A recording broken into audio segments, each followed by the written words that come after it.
Hello, nerds watching all over the internet. It is Thursday night, February 8th, and we're here for another exciting live edition of Wrestle Wrewind. Yahoo! It's another Thursday night to talk about all the exciting things that's happening in the world of professional wrestling, all the matches, all the segments, all the historical moments that has happened in the squared circle. And joining you and guiding you in this journey is your host. I'm Jose Casabona. I am the host of this program. I'm also the host, the founder, the content manager, and executive producer of the Ravens Flock. And on behalf of everyone on this channel, we appreciate all of you tuning in tonight. And joining behind the camera is the host of the Black Files, my tag partner for Wrestle Wrewind, the man who puts in the man hours behind all the videos we produce on this channel every single week. He is the People's Champion, Mr. Juan Rouse. Thank you for the introduction, Jose. Don't you ever forget the Mister. How am I the People's Champion? I don't know. It's a better nickname for you than the current one in WWE.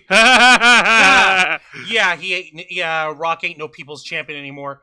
He's the tribal champion now. Mr. Geek Me Out, we're going to get to that in just a bit. Much like all our other shows on this channel, we are simulcasting on YouTube and Kick. Hit the subscribe or the follow button on the bottom right corner of your screen. Click the bell icon to enable all the notifications. Leave your questions and comments below. We'll answer as many as we can. And if you wish to go above and beyond to support the Ravens flock, then you can become an Inner Flocker. For $4.99 a month, you'll have access to all the perks that comes with our membership.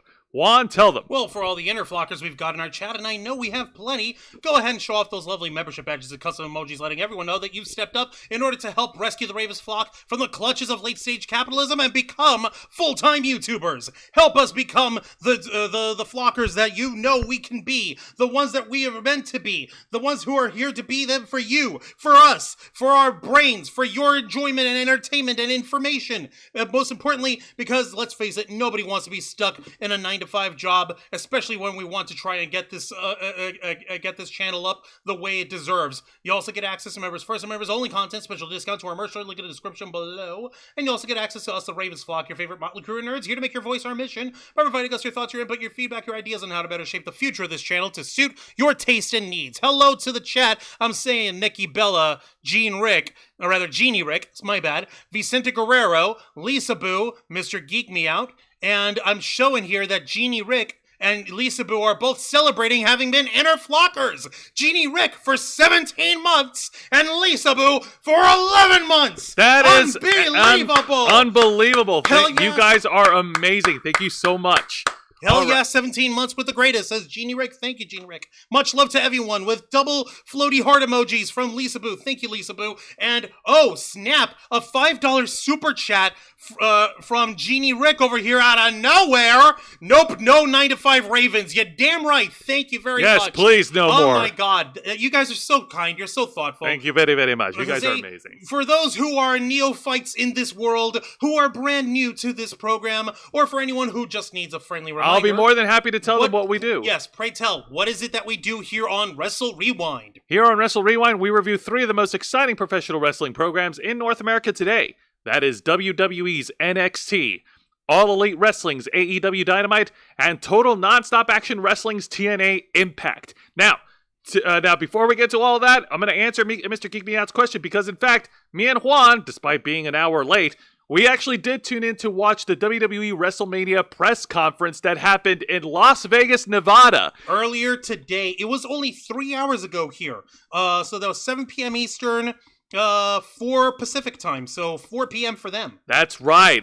What we saw was amazing. We saw Seth Rollins, the World Heavyweight Champion. Looking like a Star-Spangled Lucky Charms. The current WWE Champion, Roman Reigns, who was with his flunky, Paul Heyman. And we saw The Rock. The Dwayne Johnson. The most electrifying man in all of sports entertainment, as they say. Also, Project Metal Music's in the chat. Hey, Project Metal Music, welcome to Wrestle Rewind.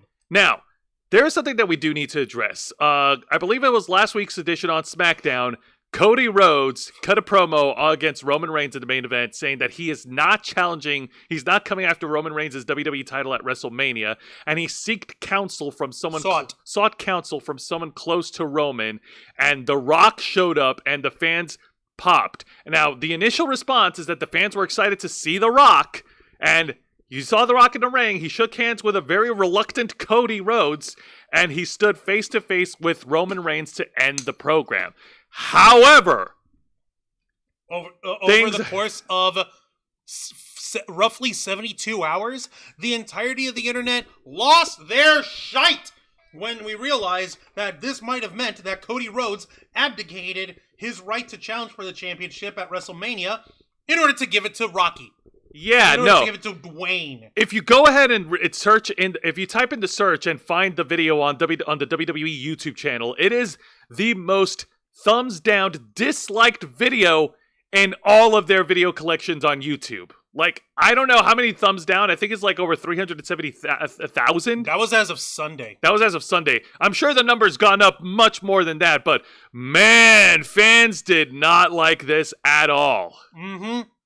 And it turns out that earlier tonight, at that WrestleMania press conference, Cody Rhodes set the record straight, and he's going to challenge Roman Reigns for the Universal Undisputed WWE Championship, whether The Rock likes it or not. Oh, yeah. And The Rock, here's the thing. The He didn't WWE, the WWE, they're not ignorant. They know exactly how the fans react. And The Rock knows this too.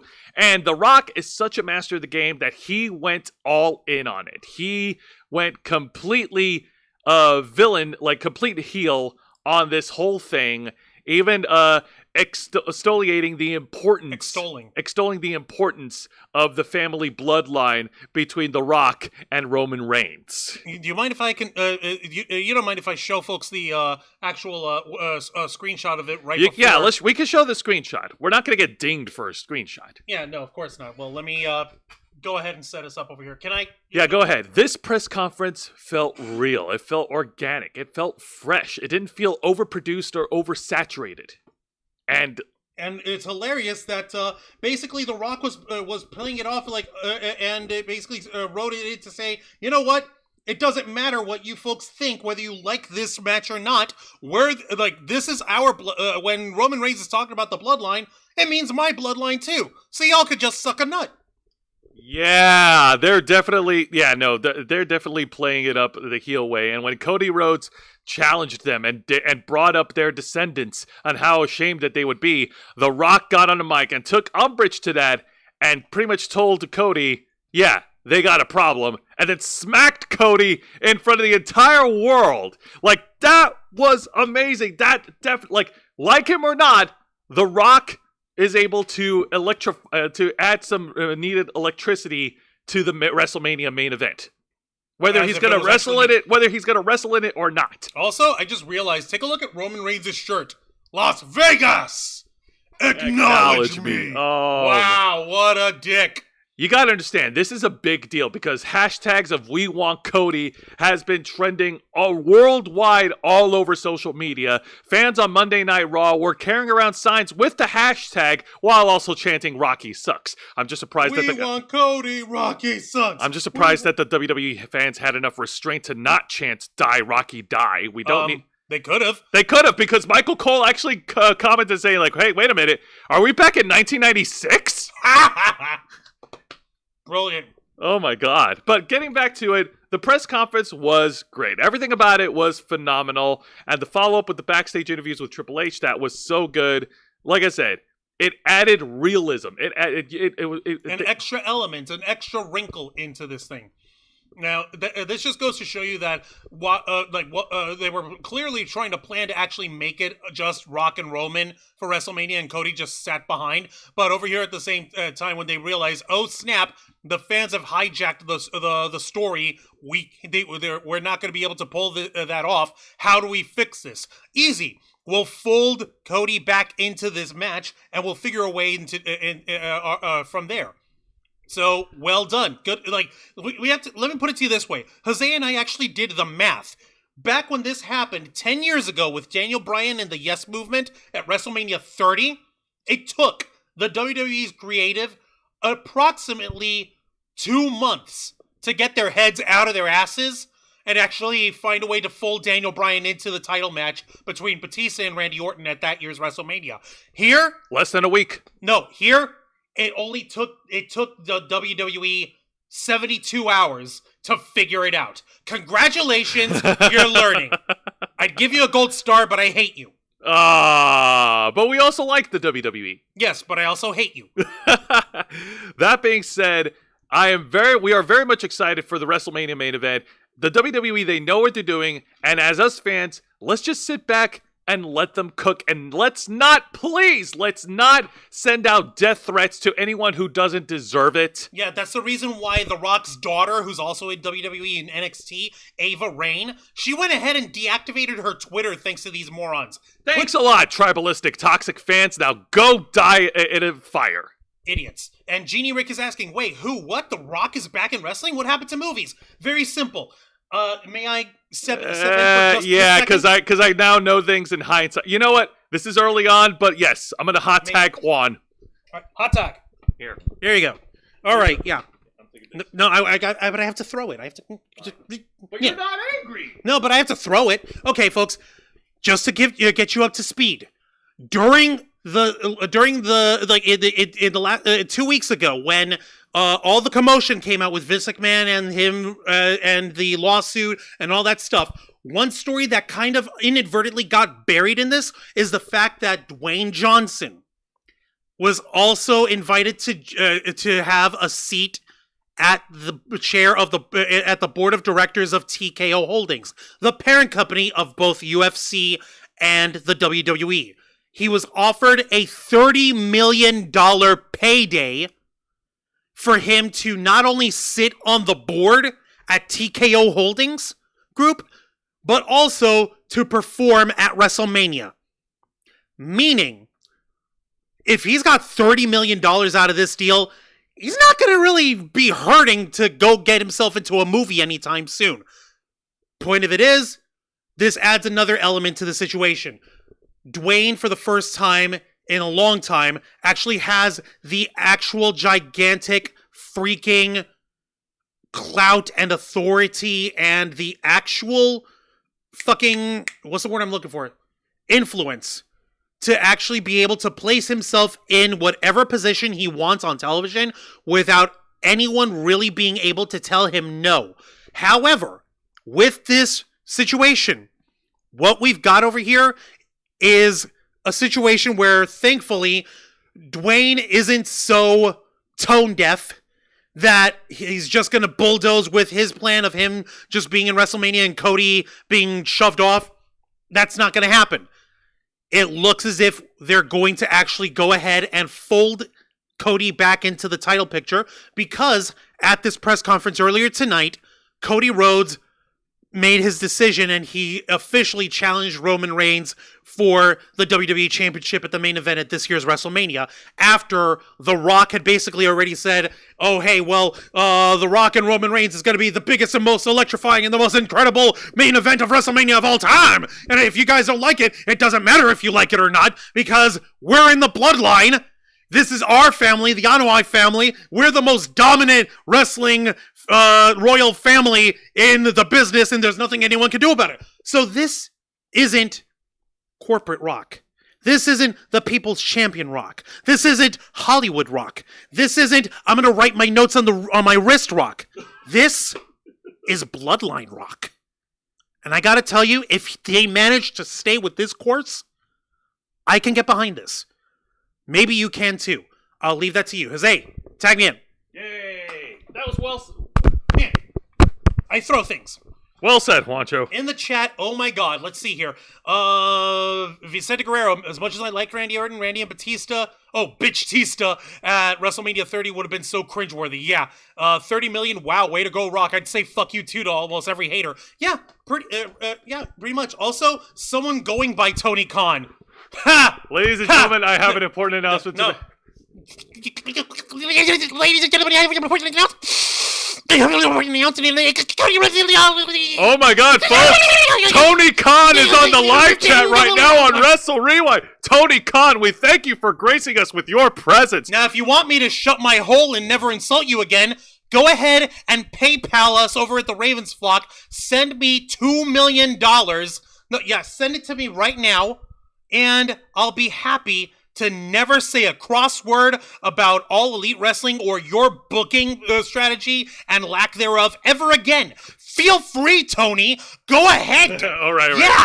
Let's dial it back. But Tony, I ain't dialing shit back. If Tony Khan's up in this, I want my money. I gave you a perfect way to finish off the story of Sting and his retirement without having to involve the young fucks. Pay me. We're gonna get to that in just a bit. But first, let's start off with let's go ahead and get to the main review. Juan, ring that bell. Don't mind if I do. All right, folks. Now, before we review this week's edition of WWE's NXT, first of all, me and Juan are going to discuss the main event for the annual NXT pay-per-view event in February called NXT Vengeance Day. I'm pretty sure I uploaded the graph. Did you? Yeah. There we are. Yay! Just look for the V. Yeah. Folks, it's time. Oh my god. Yeah, I know, it's pretty big. Yeah, I'm trying to fix that. There we go. There Just a second, folks. There we go. Graphics. And... All right. It's time to talk about this year's NXT Vengeance Day, which took place over in Clarksville, Tennessee. And This pay-per-view was great. Me and Juan, we got a chance to sit down. Hello, Ben Cruz. Welcome to Wrestle Rewind. It's announced that Minnesota will host WrestleMania 41 next year. Hey, Minneapolis in Minnesota? That's not a bad place, right? No, it's all right. Hell yeah, we like Minnesota, the home state of Mr. Perfect, Kurt Hennig. Exactly, and his illegitimate son, Dolph Ziggler. Oh, you dick. That's a compliment. I'm trying to say that as You know who else is the home of? Oh, what? Believe it or not, Chad Gable. Cool. Yeah. Thank you. Thank you. All right. So let's talk about the main event of NXT Vengeance Day, which is a rematch, but this time for the NXT Championship, as the Mad Dragon Ilya Dragunov defends against the number one contender Trick Williams. Whoop that trick! Also, Whoop that trick! Whoop that trick! Also, I gotta say this right now. It was no disrespect to Booker T, who's currently out on a leave of absence to address health concerns. My goodness. But it was so refreshing to have Wade Barrett on commentary. Like I long for the days of Wade Barrett commentating for NXT, and it was so refreshing to have there during the pay-per-view. What do you say? First off, hey up there, Kurisi Randall-sama. Welcome to Wrestle Rewind. Been a hot minute. I know you're all right. I'm glad to see you here. Sorry for being a ghosty ghost. You got nothing to apologize for, hon. We appreciate you for being here. Thank you so much. Yeah. So, Juan, what did you think? Like the good change of pace to have Wade Barrett on commentary? All I'm going to say is Booker T is an excellent wrestler. Okay. Now, me and Juan, we saw in the main event, and now Trick Williams, he earned this opportunity by winning the Iron Survivor Challenge from NXT's Deadline. And then, of course, there was this whole, multi-month storyline of basically a whodunit on who assaulted Trick Williams, and there was tension between Trick and Carmelo Hayes, and Ilya Dragunov was dragged into this friendship drama as well. Because, the championship's a factor in all this, man. Of course. So everything all comes to a head with this main event, and this was fantastic. And Ilya Dragunov, he was playing off as the de facto heel during this match, because in a lot of his spots, he was laying in the offense early on during the fight, and he actually he taunted at the crowd, he taunted at the crowd, and the fans booed Dragunov because they are 100% behind Trick. And that was actually surprising, but you know what? Dragunov played into it. He knew his role on there. He understood that Trick is over, and so he went ahead and played along with it, and got to be the best heel that he could be. Oh, yeah, absolutely. And this was such a great match. The story is that Ilya Dragunov was working over the knee of Trick Williams, who, by the way, was also pulling double duty because in the opening match of NXT Vengeance Day, Trick and Mello competed in the finals for the Dusty Rhodes Tag Team Classic in a losing effort against the Wolf Dogs, who won. Braun Breaker and Baron Corbin. We're going to get to them why would he do that? Why would you go back to calling them the Wolf Dogs? The Wolf Dogs. Good God. Because the WWE said so. Also, thank you for the $9.99 super chat. Thank you so much, Kurisi Randall-sama. Overdue love. Kurisi, you're too kind. And look at that. The super chat is gold, like NXT. And it's gold like this comedically weird-ass gigantic dog head that Braun Breaker wears. You'll be happy to hear that he didn't wear that in the entrance during Vengeance Day. You saw it, didn't you? I saw it, and I was, I'm glad he didn't. All right, but getting back to the main event. So between the hurt knee and just having his ass kicked at the opening match, Trick Williams is already going in on a disadvantage. What did you say? Yeah, actually, you're right. Trick Williams was basically pulling double duty, wrestling two matches over here, but, nothing that him and his, longtime partner and, cohort, Carmelo Hayes couldn't get through, because Mello was right there, in his corner, cheering him on and helping him out in every way he possibly could. Absolutely. And not getting involved in doing any, bullshittery at ringside as well.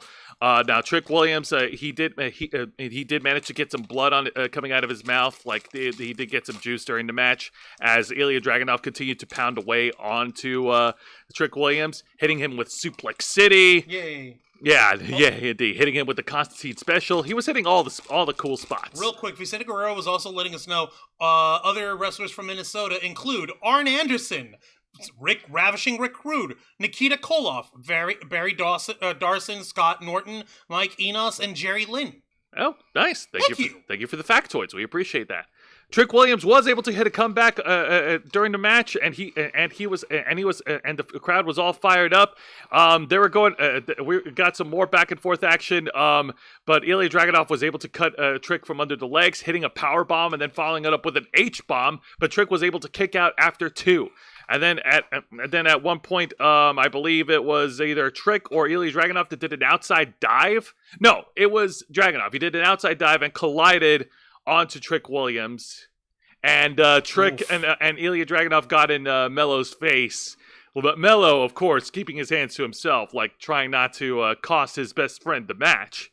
Because he loves his best friend. Because Mello loves his man. Mello's gonna whoop that Trick. He loves that. Mello's gonna whoop that Trick indeed. Remember that line, it is important. Yeah, I know, right? Now, unfortunately, despite Trick's best efforts, he put up a hell of a fight, but Ilya Dragunov was able to hit not 1, but 2 more H-bombs to pin and retain. Your winner, and still the NXT champion, the Mad Dragon, Ilya Dragunov. Good Lord, Jose. These graphics. I got it straight from WWE Twitter. That doesn't excuse it. And after the match, Trick was all sad, and Mello went to console him, and everything, and Mello told Trick that everything's going to be fine. They're still friends no matter what, and everything's going to be harmonious, right?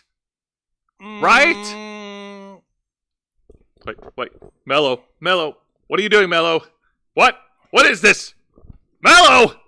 That is not very mellow of you! Yeah, they finally pulled the trigger on the betrayal. Took them long enough. Yep. Carmelo Hayes attacks Trick Williams from behind, targeting the weakened knee, and the funny little thing is that this particular knee was it was actually the result of Dragunov targeting it, but that was after Carmelo, when he and Dragunov were having a scuffle behind them, outside of the ring, and Trick Williams tried to take advantage of it.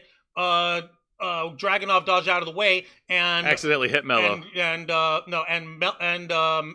What's his face? Carmelo accidentally hit Trick. Oh yeah, you're right. Thank you. That's how that went. That's true. And I was like, what? Screw you.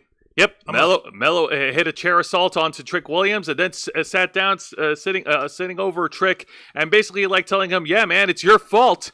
And the fans were booing the hell out of Mello. Not just booing, they were very naughty with their words. They were very bad wordings. And the pay-per-view closes off with Carmelo Hayes standing tall and abandoning his hype man. No, it seriously was horrifying, because everyone and their mother in that arena at an NXT show of all places went and hollered, "Fuck you, Mello! Fuck you, Mello!" Oh my God. It was so good. And you know what? I'm going to say this right now. To the WWE's credit, this was a storyline that they kept focused, and it kept simple and to the point. Yeah, it took a month. It took way too longer than it needed to, but the payoff was worth it. In comparison to the best friends breakup between Adam Cole and MJF at AEW Dynamite, that one was too convoluted, and the storyline was also snakebit due to wrestling injuries. Like, seriously, how the hell could Adam Cole be a threat to MJF if Adam Cole is injured? Yeah, no, definitely. That's how you do the breakup, man. You keep it simple. Don't put too many variables in this equation, because then you end up screwing it up, and it comes out equaling 0. No, it's over gimmicking a gimmick. It was putting a hat on a hat. It was too much seasoning on a well-seasoned meal. Vicente over here, Carmelo turning on Trick after a loss is like Christian when he turned on Edge after it was built up for weeks. Christian had lost to Lance Storm earlier in the night. Oh, I remember now. I think he's referring to not King of the Ring 2001, but I believe it was a pay-per-view that preceded after King of the Ring 2001. Yeah, wasn't that when he was Crybaby Christian? That's the beginning of Crybaby Christian, and also the beginning of the Alliance angle. Yeah, that's right. And Carmelo freaking the fuck out means I was not drinking many Mellow Yellows. All right. Now that we've, again, great job. Vengeance Day was a fantastic pay-per-view. Now, let's get into this week's edition of NXT and let's get into the fallout from Vengeance Day. All right, so how did it turn? How do we start off our show here, Jose? Well, the show starts off with an opening celebration segment of the 2024 Men's Dusty Rhodes Tag Team Classic winners, Baron Corbin and Braun Breaker, a.k.a. the Wolf Dogs. And it's a name, they're called the Wolf Dogs, and the name is going to stick so hard that Braun Breaker made sure that the NXT announcer stop showing that photo. What is wrong with you? Make me! Come on, we got to stay current. Well, these hobos are the ones who are running around with it. All right. Braun Breaker made sure that the ring announcer announced them as the Wolf Dogs when they were celebrating with the trophy. Corbin must have been seething. He's like, really, man? This is fucking annoying, dude. He was seething, but he didn't let it dampen his spirits. And both their promo segment, it was funny. They celebrated. They did a hoorah, and they made it very clear that they're coming after Tony D'Angelo and Stax for the NXT Tag Team Championship. Yay! Okay. So I guess Corbin's just trying to turn this as much as a positive for himself as he can. Yeah, no, this stupid odd couple thing that... Meanwhile, Braun Breaker's still... he's not... He's... Oh, God damn it, now I have to... Oh, God. I hope you're proud of yourself. And Corbin, together you and I, we already won the special tournament in the Dusty Rhodes Classic. And what that means is you and I together, we're unstoppable, we're invincible. And that means we're going to go off and have ourselves a greatest match run, and we're going to have ourselves become the tag team champions of NXT. And that means that together, you and I, we're going to be running this like the Wolf Dogs. We are. Baron Corbin's like, I need a fucking drink. I love this segment. I love this chemistry. Doesn't Baron Corbin actually have a whole ass bar in his house? He's got it. Right, he does. What the hell is he complaining about? He could go and drink his ass off afterwards.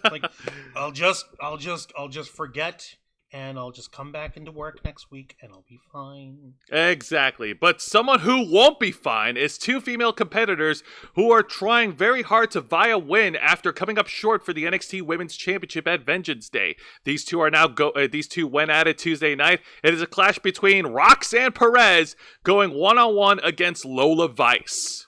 So the story is that Roxanne Perez has been a little bit unhinged in the past couple of weeks, and she's been trying desperately to reinsert herself back into the NXT Women's title picture. And she almost had victory in her hands at Vengeance Day, but then Lola Vice cashed in her NXT Women's Breakout Tournament contract and turned the one-on-one match into a triple threat match, which ultimately cost both ladies the title shot.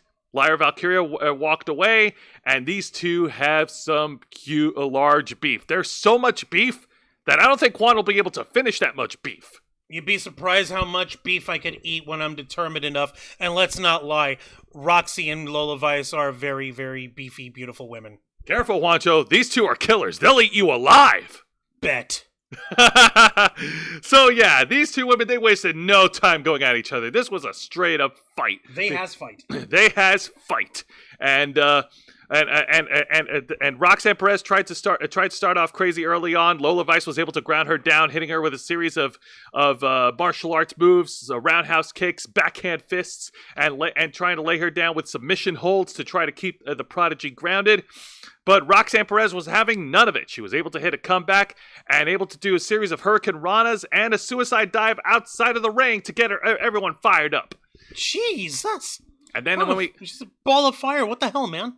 She is a ball of fire, and then when she got back into the ring, she was about to hit the pop rocks, but then Lola Vice was able to counter it and lock in her sleeper submission hold. I think she's got a clever name for it, but I don't know what the name is. I don't remember what the name of that is. Yep. Real quick, Vicente was over here saying Wolf Dogs sound so much like NWO Wolfpack. Kevin Nash has to be lolling at this weaker version. Scott Hall would have laughed too. Yeah, he would have. Yeah, he would have. I'm pretty sure Scott Steiner's also laughing, but you know what? That's Scott Steiner. He's allowed to. Yeah, the numbers don't lie. But yeah, just when it looks like Lola Vice has victory in her grasp, then out comes the crazy stalker girl, Tatum Paxley, who walked down with Lola Vice's contract in hand, and she was taunting Lola Vice long enough for Roxanne Perez to seize the opportunity lay out Lola Vice with the pop rocks to pin and win. Your winner, Roxanne Perez. Yay! So Roxy, she's back in the title picture now, thanks to this. But then again, isn't that kind of effed up? Isn't that kind of screwy? Isn't that kind of odd that Tatum Paxley is doing this to help? Was it really more to help Roxy or to just screw with Lola? I think it's more of the latter. I think it was more of the latter to screw with Lola Vice. And, of course, she'll do anything to protect her bestie, the NXT Women's Champion, Lyra Valkyria. Her senpai. Her senpai, yeah, whatever you want to call it. Jeez, remember that word, folks. It'll be important later on. All right. And now, let's get over to the exciting segment of the night. Now, originally, the original plan was that Carmelo Hayes was going to open NXT by sitting down and explaining why he did what he did, but the fans were drowning out the entire Capitol Wrestling Center with a chance of "Fuck you, Mello." It was hilarious. It was apparently that was 100% unplanned in every possible way. How did Carmelo actually respond to that, Jose? Okay, the response was a twofold. Carmelo Hayes first responded saying, "Nuh-uh, not yet," and then came out later to address the segment. Number one. So Carmelo said, "You know what? Screw you fuckers, I'm gonna make you wait." Yeah. Now, number two, the response actually came from WWE themselves, because apparently, according to PW Insider, WWE actually laid out a warning to the fans on this week's NXT to tone down on the swearing, because USA Network, they don't like that kind of tone of language. You know what I mean? Ouch. Like, okay, we can understand if you're watching at a premium live event, if you're live in the arena. But over here, guys, do us a tiny favor. Please ease up on the F-bombs. We appreciate it. Just please help us the fuck out. I think wrestling fans need to ease up, period. Right, like I said, after what they did with Ava Raine, driving her off of her Twitter for this while. What the fuck, guys? Exactly. She doesn't fucking deserve it. Okay, so we got that out of the way. What did Mello actually end up fucking saying, though? All right, so tell me if you've heard the story, Juan. Two best friends. Mm-hmm. One of them's a top contender, the other one's all right, and they both agreed to stay on their lanes while supporting each other. But wait, something amazing happens. The secondary friend actually got so popular, and he's taking his best friend's spot. And now his friend looks like second banana next to him, and that hurt his feelings. So the first best friend did what anyone would.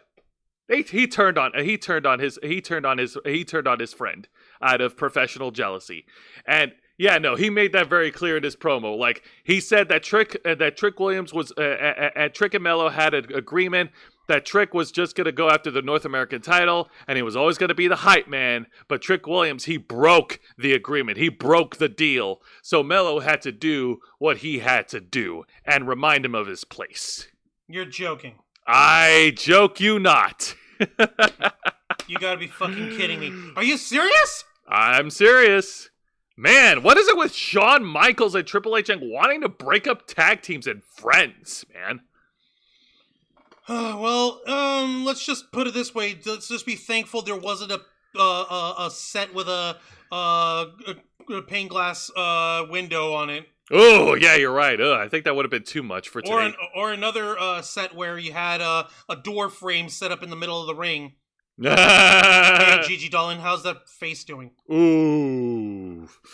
Yeah, she'll let you know when she gets out of the undercard. But anyways. Ouch. She needs to level up, I guess. So yeah, this was a pretty good heel promo. Yeah, it's professional jealousy, but like I said, this was worth the payoff. And this is how you tell the story of, the best friend breakup and one of them, like, getting nuclear heat over it. Right. They didn't drag it out for fucking ever, and they didn't make it feel like it was dragging forever either. Vicente in the chat was over here saying, well, me as a Rob Zombie and Eli Roth fan, I would actually tell NXT Talent to go for more swearing. If it was up to us, they'd all be swearing like fucking sailors the way I do. Same. Unfortunately, they have to be on a TV network, which means they have language restrictions, which means please no F-bombs. Exactly. Come on, man. It's all about keeping the network corporate heads happy. At least for now. All right. Now let's get to the It's all right match of NXT. And this one is a tag match, player. Holla, holla!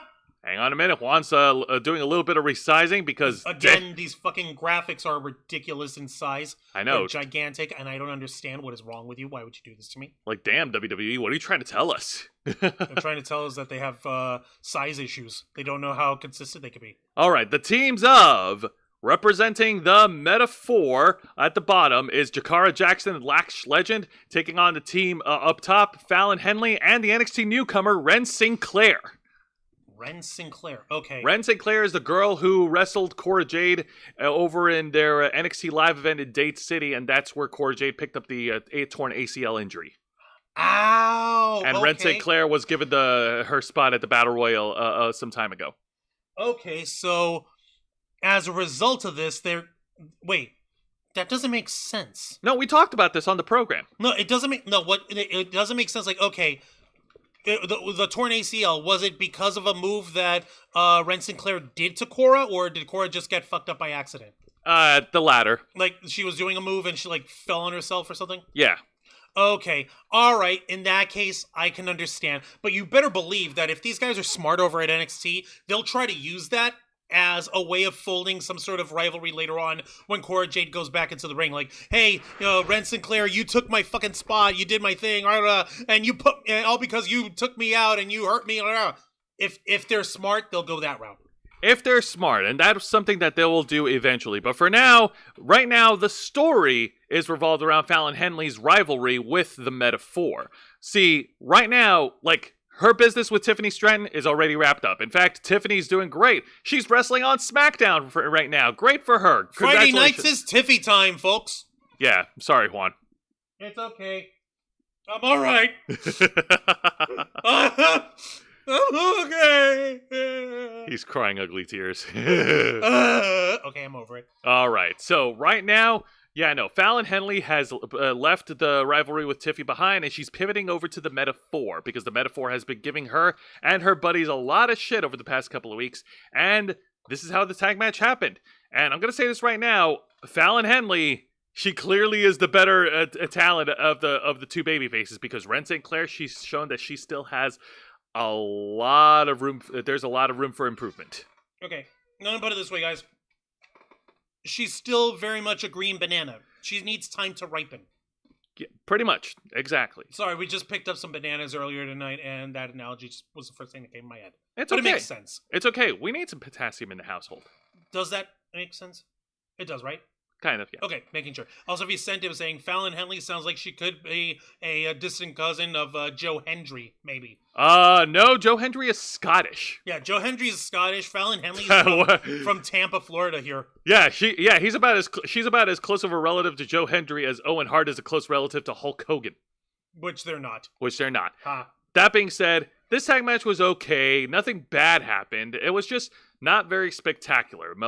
Ren Sinclair is still green, and this match it wasn't given enough time. But the Lash Legend and Jakara Jackson was able to pick up the win after Lash Legend caught Ren Sinclair and hit her with a power bomb. All right, so your winners, Lash Legend and Jakara Jackson of the Metaphor. That's right. Okay, ouch. Okay, I guess that makes sense. I suppose that this is a good way for Ren Sinclair to grease her wheels to smooth out some of her rough edges. Fallon Henley's clearly was carrying that.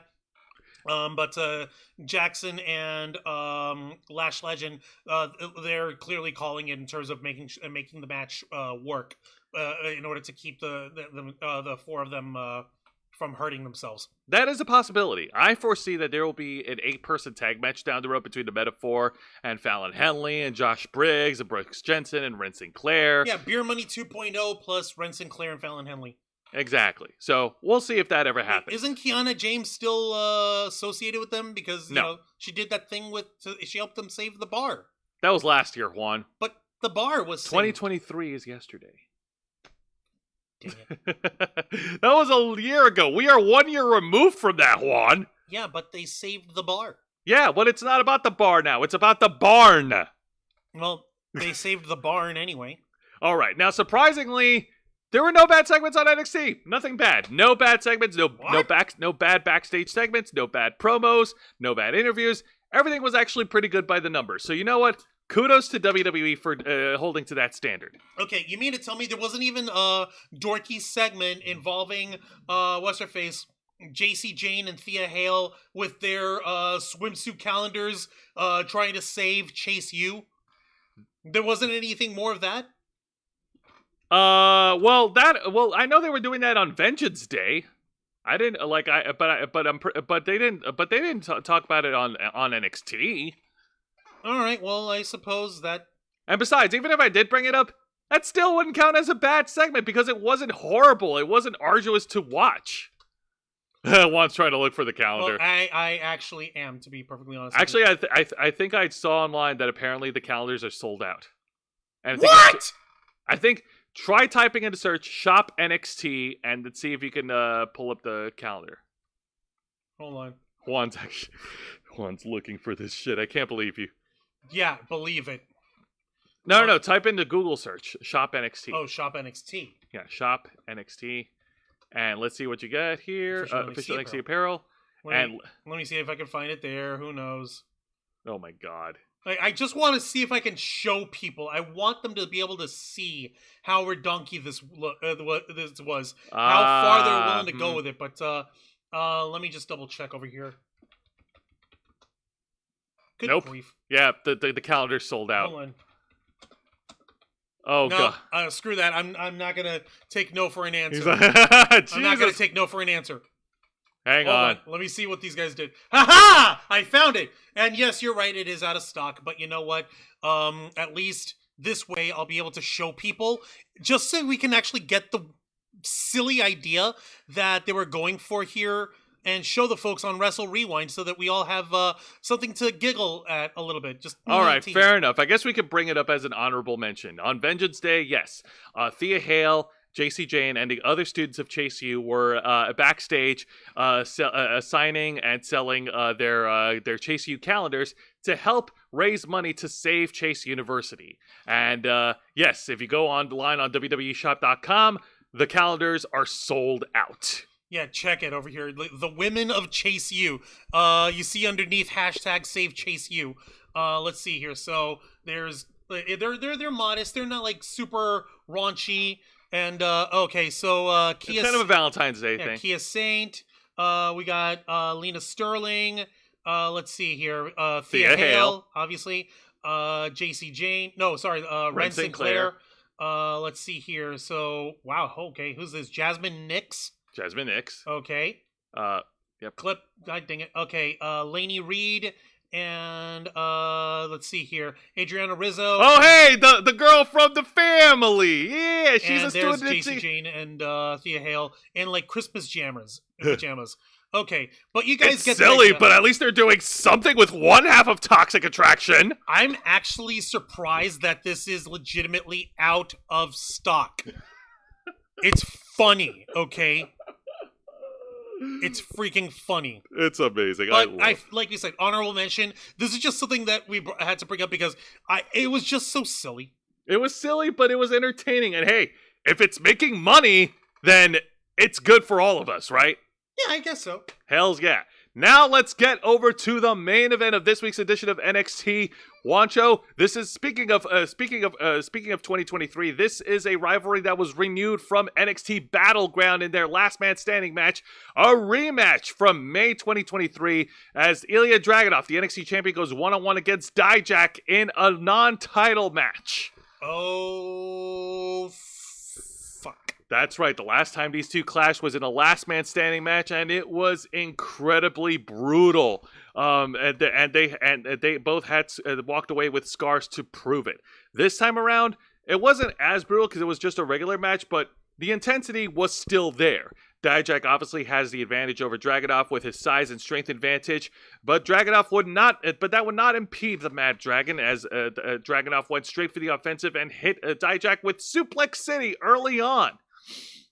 Dijak was able to dodge the third German suplex and target the injured nose on Ilya Dragunov. Oh yeah, that's one thing that Dragunov did walk away from. Oh yeah, that's right. At Vengeance Day, Trick Williams actually fucked up Ilya Dragunov's nose, and he was bleeding like a mofo. It was nuts. It was crazy. Yeah, no, the nose kept it kept playing a factor throughout the rest of the match. Dragunov was able to fight back despite it. He was able to hit a comeback, hitting Dijak with a couple of dives, and also hitting him with they went back and forth with their strikes, exchanging kicks. Eventually, Dijak hit a spinning big boot, and Ilya Dragunov hit Insaguri from out of nowhere, which knocked the Giant down. Ha. Yeah, exactly. As the main event action continued, Dijak was able to regain control, and even at one point hit a springboard elbow drop onto Dragunov, but only was able to get a 2 count. And then during the match, I wish I had a screenshot because it was so cartoonishly stupid.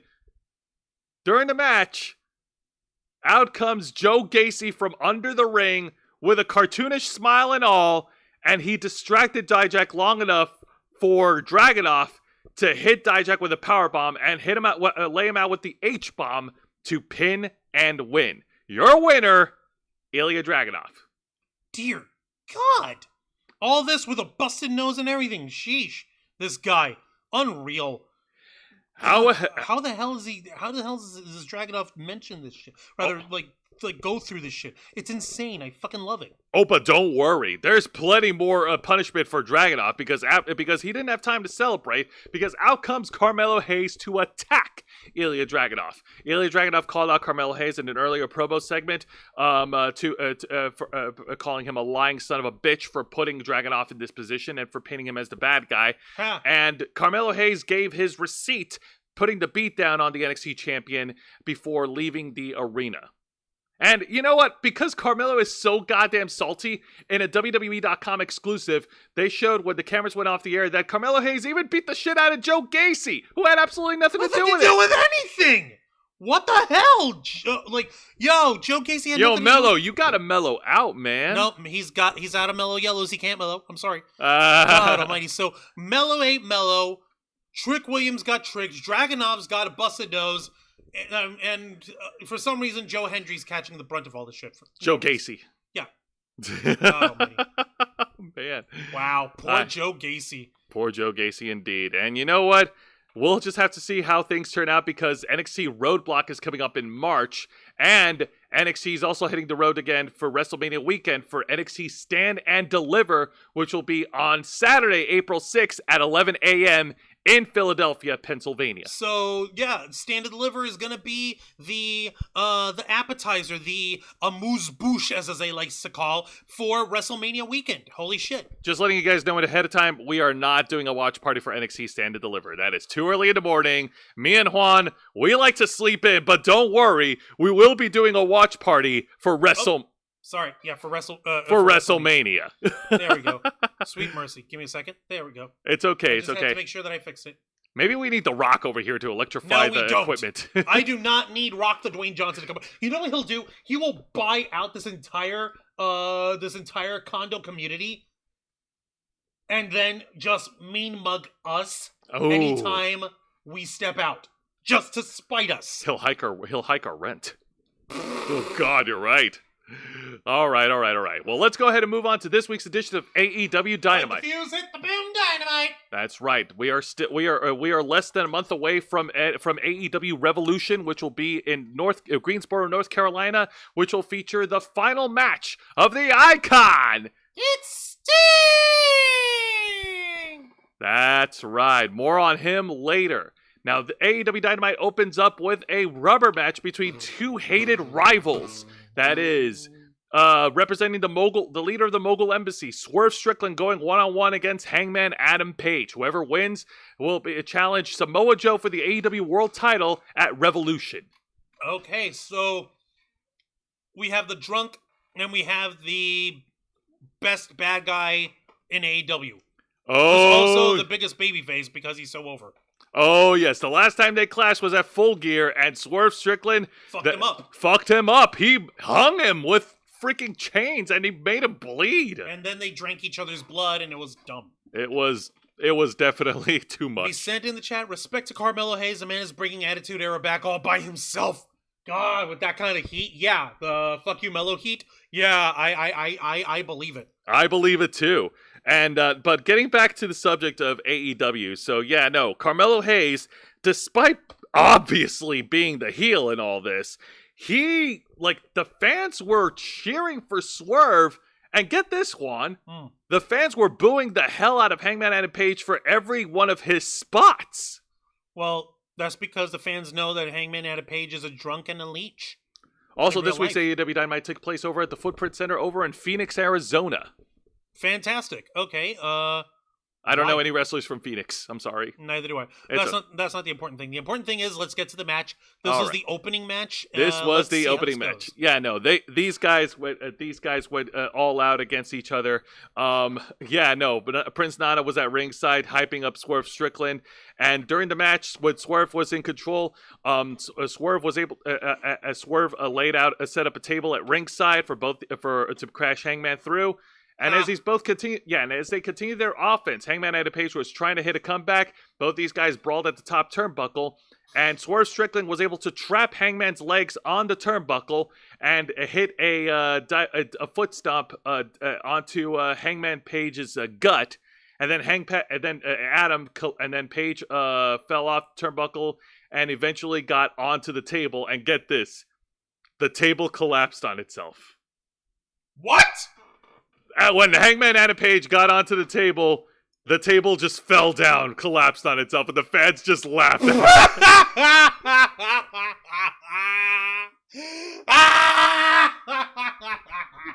How do you mess up a table spot? Mess up a table spot? By messing up the table, apparently.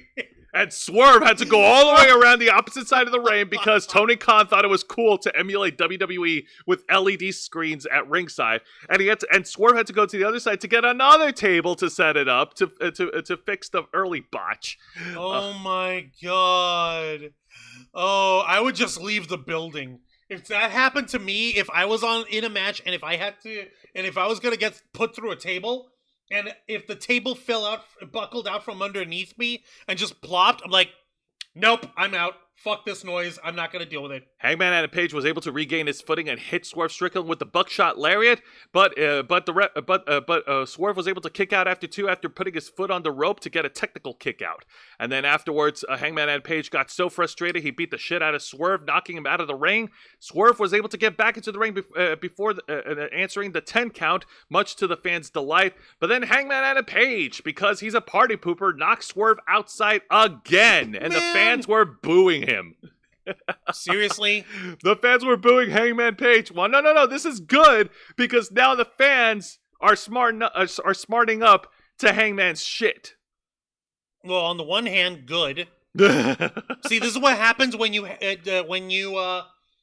cultivate a fan base of the smart fans who go and read into the dirt sheets and learn everything that happens behind the scenes and really focus more on that.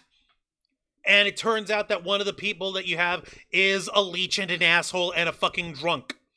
They're not going to like that person. It doesn't matter how much of a baby face you try to make him on TV. If this is the kind of fan base you cultivate, then this is the kind of reaction you're gonna fucking get. Because even though Swerve Strickland is playing a horrible fucking bad guy who drank his enemy's blood, who hung him with a chain, who went and committed domestic breaking and entering and domestic terrorism and cut a promo on a baby, in reality, Swerve Strickland is actually a really nice guy. I know, He's right? a really good person. He's a really nice guy. And the fans like that. They like dancing with Prince Nana. They like that he's a badass. Whereas Hangman Adam Page is a fucking drunk and a leech and a hanger-on. And he cost the company CM Punk. And he's a fucking talentless hack. Yes, he is. And speaking of Prince Nana was doing his dance to try and, I guess, ignite some energy back into Swerve Strickland. Time to try to rally him back out onto his feet. Wait, what? Hey, no! I'm gonna do my little dancey dance. That'll give you the power you need. Okay, that's a little silly, but I get it. And then, but Hangman Adam Page wasn't all about that silliness, so he grabbed a steel chair and assaulted Prince Nana at ringside, and the fans booed even louder. No, not Prince Nana. He was the heart of the team. No, God dang it. Swerve. He sent in the chat, by the way, he's saying, even the random tables hate drunk cowboys. You're damn right they do. Hangman Adam Page, Swerve Strickland was able to regain his footing and then hit Hangman Adam Page with his own move, the Deadeye, and they finally crashed through the table. Second time is the charm. It took long enough. Wow. Okay, I'm so sorry. Wow. I wish you'd actually taken a timer, a stopwatch, for the time it took for them to try and set up the first table spot to when they actually went through the second table. Yeah. But the way you're describing this shit makes it sound like it took fucking forever. Yeah, no, it was a long-term payoff, if you want to call it that. No, Jose, I know what you need. You seem a little down over here. Let's have Prince Nana dance you into reality here, Jose. Oh my God. You lost your mind. Yeah, swerve when I try. Swerve when I try. Swerve when I try defeating me. You lost your mind. All right. Thanks for that. Okay, and after some more back and forth action, Swerve hits his finishing move, the JML driver, and it looks like he's going to win. Unfortunately, they've reached the time limit and the match ends in a draw. A fucking time limit draw! What the fuck? What the actual fuck, man? And if you want more proof that Hangman Page is leaning heel, Swerve got on the mic and demanded 5 more minutes because he wants to end this match decisively.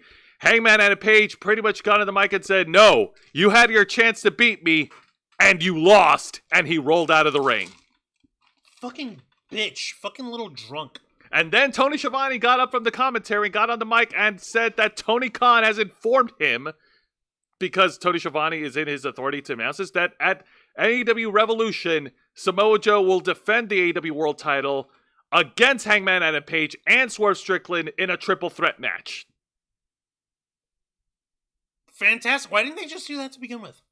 Because I don't know. I don't know. Oh my God. Okay. That could have been an email. That could have saved us all a world of trouble. Yeah, I know, but we got to give the fans what they want. They want to see Swerve versus Hangman. Yeah, true. They want to see more blood drinking, apparently, freaks. But yeah, so Hangman Adam Page finally turns heel. It doesn't help. It doesn't hurt that his opponent's actually a very likable person. I know. Damn, man. Wrestling fans are weird, man. They cheer the bad guys and boo the good guys. No, AEW fans cheer the bad guys and the boo guys. Oh, yeah, that's true. AEW fans are weird. Ugh. Turn down 5 more minutes. What a warrior and true babyface Hangman is. Yeah, right? Exactly. Fucking, what do you call it? No. That was bullshit. It was absolute bullshit. And if this is how you're trying to present it, if the point was to make Hangman heel, then okay, you did your job.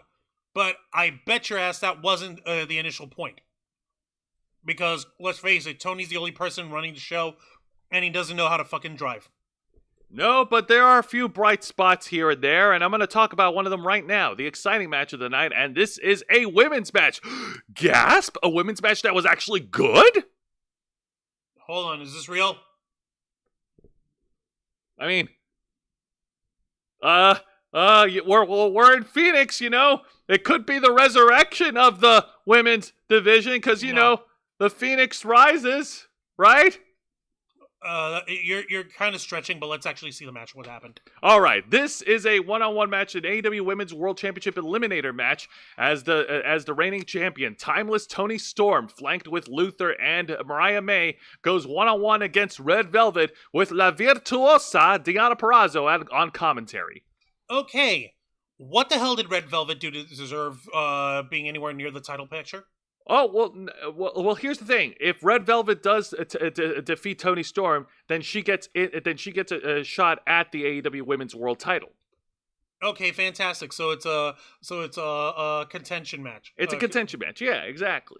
And Toni Storm demanded this match to show her technical prowess against Deonna Purrazzo, to prove that she could be just as technical as her former best friend. Okay, so what did we see from ourselves here? So immediately when the bell rang, Toni Storm went in there like a crazy banshee, hitting a Thez Press and started wailing right-hand blows onto Red Velvet. Ow. Very technical.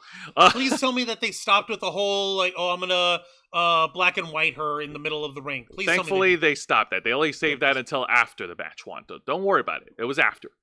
That being said, getting back to the match. So, yeah, Toni Storm was able to whale her with that, and then we got some more back and forth action. Red Velvet actually putting up a damn good fight against Toni Storm, hitting Toni Storm with a series of strikes and kicks. And at one point, Toni Storm, when they came back from commercial break, Toni Storm tried to go for a series of like right hand punches, like strikes, and then she did her like wind up thing, which looked silly, but you know that's part of her gimmick. I guess you can make it work if you try to make it work, but I don't know if that works. Red Velvet was able to counter that and hit her with with left and right hand strikes on to the corner, and yeah, no, the fans were fired up. The fans loved this match. They loved it, and yeah, the fans deserve a good match where you can, actually have like people like putting in effort. Of course. Okay, so yeah, and I gotta give it up to the women's division here. Thank you. Indeed, Toni Storm was able to counter one of Red Velvet's moves and then hit her with the running hip attack, or as I like to call it, the sweet chic music. Ow. Thank you. That hurts my soul. I hope you're proud of yourself. Then Toni Storm was able to hit the Storm Zero onto Red Velvet. Red Velvet was able to kick out of that. And to wrap it all up in a bow, Toni Storm, showing her technical prowess, locks in the ankle lock submission, or as she calls it, the break-a-leg. Because, break-a-leg, showbiz, ha. Ha. And Red Velvet had to tap out. Your winner, by submission, Timeless Toni Storm. All right. Fantastic. Wait, why didn't we bring up what happened after that? Why isn't there a graphic? I told you we need to bring that up, and you didn't get a graphic of it. I'm going to go ahead and grab. Look, what the hell? Why am I doing your job in the middle of this? What is... Fine, you grab it. Oh, God, okay. Hold on. After the match was done, first of all, yes, they played their black and white filter, as they, because, yeah. Deonna Purrazzo got off from commentary and met face-to-face with Toni Storm in the middle of the ring. Okay, give me a second over here because I'm actually trying to find here it is. Oh, there it is. Jesus. They met face to face. Hang on. La. There's a GIF, La. Okay.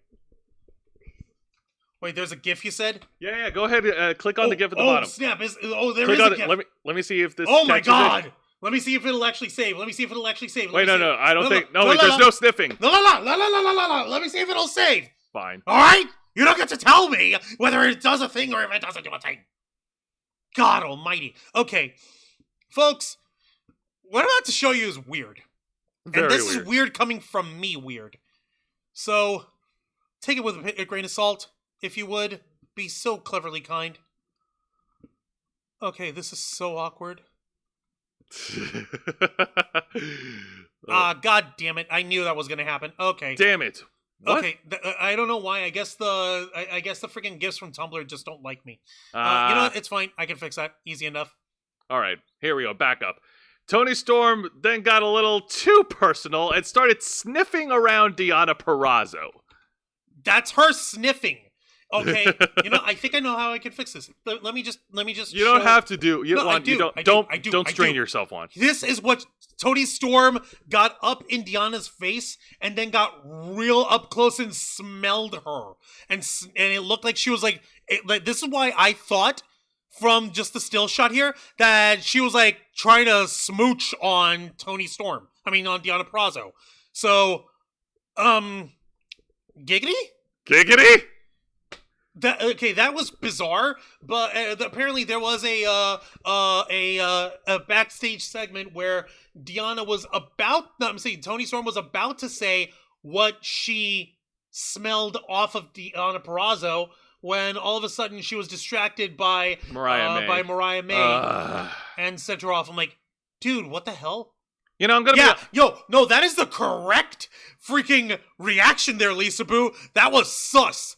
That was sus as all heck. Can I say something right now? This might be a hot take, but I think Mariah May should be removed from the storyline. I think it's kind of doing an injustice. Okay, it is very, very much. Kind of. I think that we should keep the spotlight on Toni Storm and Toni Storm only. Yeah, she doesn't true. need She doesn't need an understudy. No, she doesn't need a flunky when she has Luther over here. Like, okay, this is just so Weird.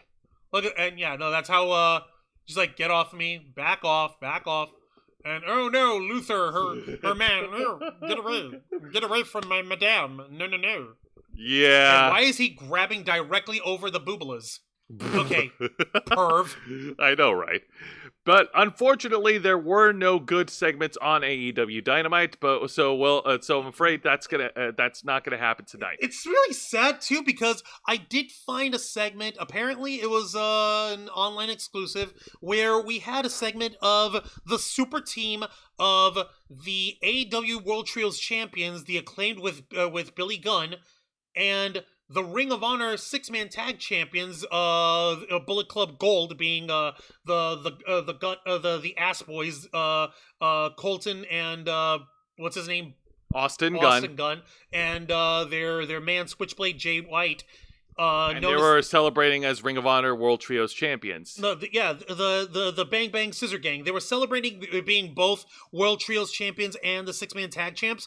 And they showed like, oh, hey, we took a look at our rankings. Turns out, for the 6-man Ring of Honor tag championships, the Acclaimed are the number 1 contenders. Oh, well, it turns out for the AEW World Trios Championships, Bullet Club Gold are the number 1 contenders to us. So we're both number 1s and number 2s. Yeah, like, that's like, okay, that's funny.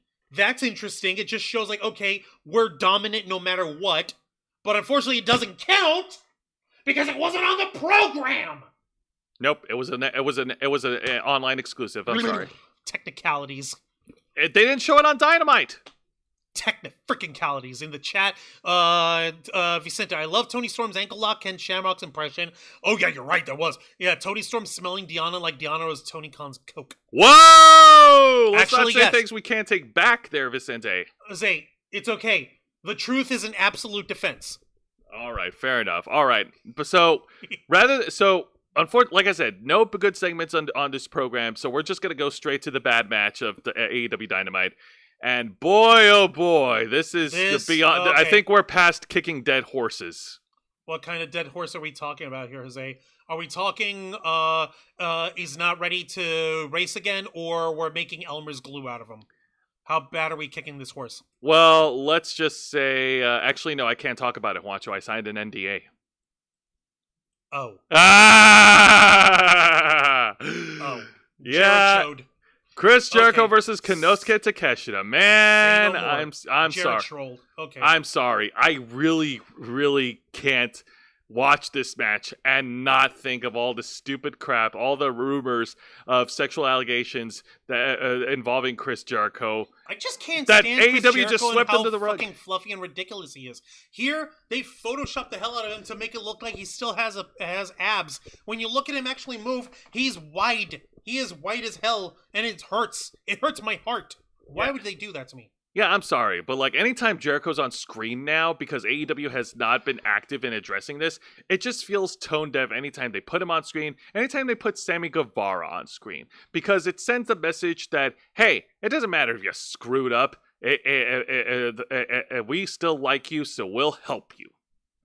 No. Let's get to this match. Fine, we'll get to the match. Konosuke Takeshita beat the ever-living shit out of Chris Jericho. Chris Jericho was taking a lot of offense from this guy, and I'm sorry, I gotta say another thing. I really don't give a shit about the Don Callis family storyline or Jericho storyline at all. So yeah, me neither. I'm sorry. It lost its steam, and Don Callis over here looking like a bad Michael Keaton impersonator. Yeah, exactly. In fact, on one of the videos from Wrestling with Regret, Brian Zane actually made a comparison to this, to the Codyverse, when Cody Rhodes was booked in his own little universe in AEW with his own storylines, except this time, take Cody away and replace it with Chris Jericho and Don Callis. No, I don't think so. You don't think that comparison sticks? No, double up. No. I'll pass. I'll double it and pass it to the next person. There. Okay, fair enough. No, thank you. All right, so getting back to it, Chris Jericho Chris Jericho did try to hit the lion salt. Konosuke Takeshita got the knees up to counter, and Konosuke Takeshita hit Chris Jericho with a beautiful blue thunder bomb from the top rope. My word, that was awesome. Nice. Yes, indeed. He also managed to counter a Judas elbow during the match, which was also equally nice. It's not that hard to counter spinning back elbow when you can see it coming a mile away because the guy moves like a freaking whale. That's true. Jericho was able to reverse one of Konosuke and Takeshida's moves and tried to lock in the walls of Jericho. The referee was distracted by Takeshita, and which Don Callis took the opportunity and took a screwdriver and attacked Chris Jericho on the head, allowing Konosuke and Takeshita to, turn one over on Jericho because turnabout is fair play. Takeshita locks in the walls of Jericho on Jericho and forces Jericho to tap out in the middle of the ring. Your winner by submission, Konosuke Takeshita. Okay, not bad at all. Again, don't care about Phallus, don't care about Jericho, but if Takeshita's putting on a good match, then it works. Yes, indeed. And you gotta at least give Jericho enough credit to show, hey, I'm not just gonna go over this younger guy who's clearly better at this than I am. Yeah, but I am a little disappointed that the fans immediately just decided to ignore the problems and just cheered on Jericho. Like, guys, don't sleep on this. Please, don't. Or at least, yeah, that's just my personal feelings on it. Sorry, I've grown a distaste for Jericho. I'm not kidding. I shelved all of the Jericho shirts I have. I put it away in a duffel bag. I've deleted all the Fozzy songs from my phone. It's true. Jose downloaded them the old-fashioned way, and he actually went ahead and deleted them off. That was a freaking nuts. That was nuts. Yeah.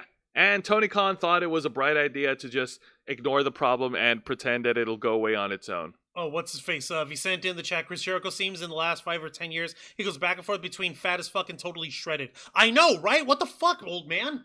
I know, right? Hey, speaking of Tony Khan, Juan, it's time for the bad segment. No, what? Time to get weird and awkward. Do you know why? I'll tell you why. Because our boy Tony Khan is making a big announcement. Do you want to guess what the announcement is? He's selling AEW and he's never going to show his face in public again? Oh, Wancho, he can't. He's not going to do that. That'd be silly. But no, he's bad at this. Tony Khan's special announcement. So fucking bad at this. Here it comes with the awkward face and all. His announcement is that AEW is returning to the TD Garden in Boston, Massachusetts 5 weeks from now for their upcoming TV special called AEW Big Business.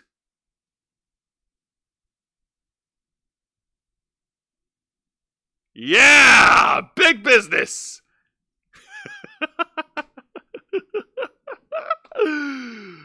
You know what? I'm just going to sit back and I'm just going to count down to 5 and wait for Juan to exclaim viciously. 5, 4, 3, 2, 1. Ah! This fucking idiot! This is why no one takes you seriously. You stupid pubic frohead motherfucker. You want to get in front of the camera? Yes! Okay, this is a real one. Okay, now Juan's angry. Now I'm... Okay, it wouldn't be a proper episode of Wrestle Rewind if I didn't get in front and actually have a fucking talk about this fucking moron. Actually, Juan, before you do... No, before you do, this is important. The announcement doesn't mean anything because apparently Ticketmaster had already announced it earlier before the programming, before they went live. Why are you telling me this? God! For more info? Shut up! God almighty, you know what? You need to do this. Why are you walking away? God almighty, screw you. Shut up. Shut the fuck up. Listen and maybe learn something. Why? This is why no one takes you seriously anymore, Tony. You're a complete and utter joke. You have become the laughingstock of the professional wrestling business. And this is the same professional wrestling business that just over a year, not even over a year ago, less than a year,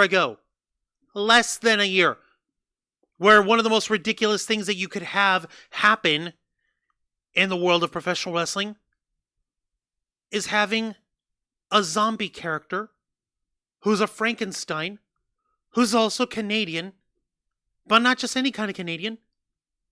A French Canadian. All of those ingredients just come together and coalesce into a character that no one really needed. But we got it anyway.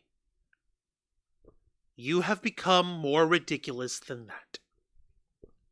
You've become more ridiculous than when you had Chris Jericho fall off of the top of your first Blood and Guts cage match, and he landed on a very obvious crash pad that was covered over by very obvious fake steel plating.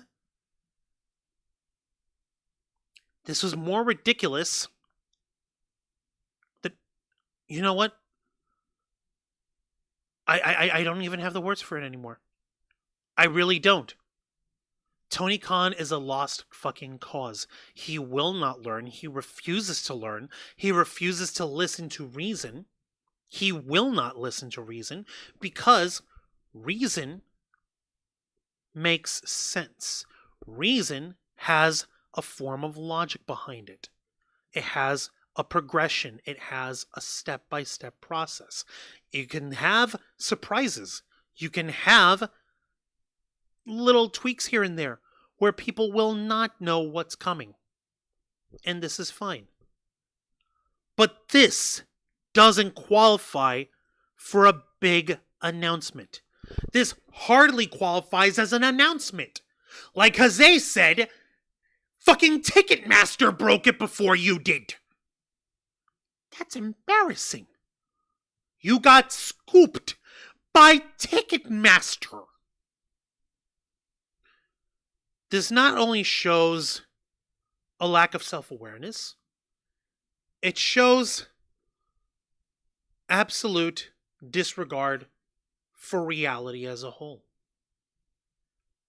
I wholeheartedly believe that Tony goddamn fucking Khan is under the belief that he may be able to make salmon fly at will. Or perhaps that he, which is the most important thing to him, can have friends that care about who he is as a person instead of what they can get out of him, which is their money that he's freely and stupidly throwing in their face because he thinks he's doing a good job. He thinks all of this is somehow a net positive. I will bet you, and you can quote me on this, when the WrestleNomics ratings for last night's episode of Dynamite comes out, when the big announcement segment comes in, you will see a marked decline of viewership in that 15-minute segment of the program. If not in that segment, then immediately the segment after. Because no one will give a shit about anything else after that fucking announcement. Because it's an announcement that could have been an email. It could have been a tweet. Yeah, that fucking thing that you can't seem to stop doing.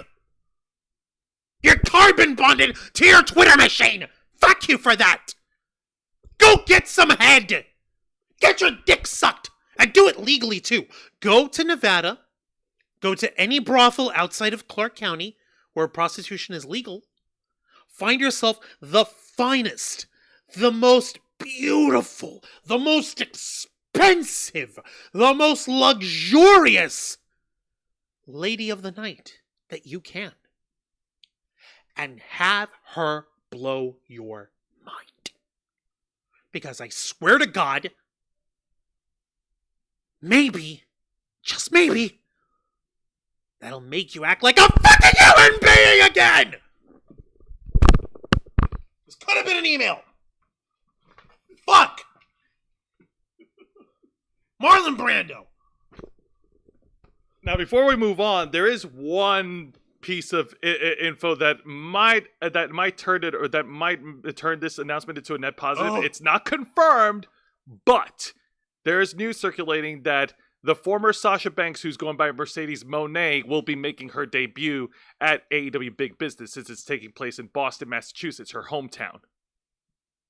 It won't happen. I don't know who Lauren Wood is over here. Lauren World, welcome to Wrestle Rewind. I wish I was there. Let me go. Wish I was. What? Are those lyrics to a song? I'm just gonna remove that. That's too weird. Okay then. Yeah, Vicente, you're right. Tony Khan announcements. A funny Juancho rants days later. Juancho versus Tony Khan needs to happen in a slap fight at least. UFC Slap League or IFC's Deep South Slap Fed. IWA. A slap league. Oh my god. As Steph would say, he's a div. Oh god. Yeah. Oh my god. This boy used to have a proper haircut. He used to be clean shaven. He looks so dead. He used to look presentable like a person. He used to look like a human fucking being.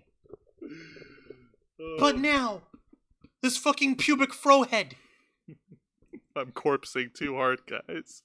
Now, corpsing is trying not to laugh. I'm trying. I know. No, you're allowed to fucking laugh at this. Yeah, you're right. Poser. All right. Well, you know what? Let's move on from this bad segment, and let's go ahead and move on to something a little bit more. Okay. We're doing this. We don't have to do this. I don't want to give Tony Khan any more screen time. Yes, I do. Yes, I fucking do. I have to show this because fuck him. Because fuck this guy. Chief Football Strategy Officer. I love his job title. Seriously? This is what he used to look like. This was 5 years ago. This fucking idiot. He used to look like this. He used to look like this. He used to look normal. Instead of this fucking pubic fro head that he looks like now. Juan, you're not going to cry again, are you? No. Okay, good. It's not worth my tears. No, but let's go ahead and shift gears into something that is definitely worth our attention, and that is the main event of this week's edition of AEW Dynamite, and this is a Texas Tornado match. What does that even mean? No disqualification, anything goes. Both tag partners are legal. So lazy booking. Hey. If done right, it's not so lazy. Lazy booking. And this match has stakes. It's for the AEW World Tag Team titles as the defending champions, the absolute Ricky Starks and Big Bill, a.k.a. W. Morrissey, a.k.a. Big Piece of Shit, goes up against the team of Darby Allin and my man, the Icon. It's Sting! It's Sting! Hell, it's Sting! Yeah. It's Sting! Yes, it's Sting, and this was a fight. This was everything that's expected. Weapons legal, no DQ, brawling in the ring and ringside. Sting taking on Big Bill, hitting all his cool spots, trying to chop down the big giant with right hands and back chops. The fans were going alive for the Stinger. He tried to go for the Stinger splash, but Big Bill stopped him in his tracks and knocked him out at ringside. And Big Bill was getting a lot of heat because he was mimicking Sting's chants, and the fans were letting him have it. Ha! Yeah, no, it was crazy. Douchebag, that's what he gets. Ricky Starks and Darby Allin continued their action inside the ring, and Darby Allin was taken out a little bit early, so it turned into a 2-on-1 for a little while. Well, actually, no, it was a 2-on-1 because Big Bill and Ricky Starks were ganging up on Darby Allin, the smaller guy. And but Sting was able to get back on his feet. He tried to hit a comeback on all the guys. Big Bill stopped him in his tracks. He tried to go for a running big boot, but accidentally got caught between the ropes. And oh no! I know, man, Jesus, and that. I mean, I don't have any balls jokes to throw in there for Big Bill. So balls joke there. Balls joke. Thank you. And then Sting went for back-to-back Stinger splashes, hitting one on Ricky Starks, hitting one on Big Bill. Rick Starks was able to counter one of them, and then he hit Sting with a spear. Then he hit Sting with a spear, but Darby Allin was able to break it up after two. And then as we get close to the final moments of the match, Ricky Starks tried to hit Sting with the Scorpion Death Drop, but that had no effect on him. And then Darby Allin crashed Big Bill through a table at ringside, and Sting He tries to lock in the Scorpion Death Lock. Ricky Starks was able to break out of it, and then eventually Sting drops Ricky Starks with the Scorpion Death Drop to pin and win. What? Your winners What? and new AEW World Tag Team Champions, Darby Allin and Sting!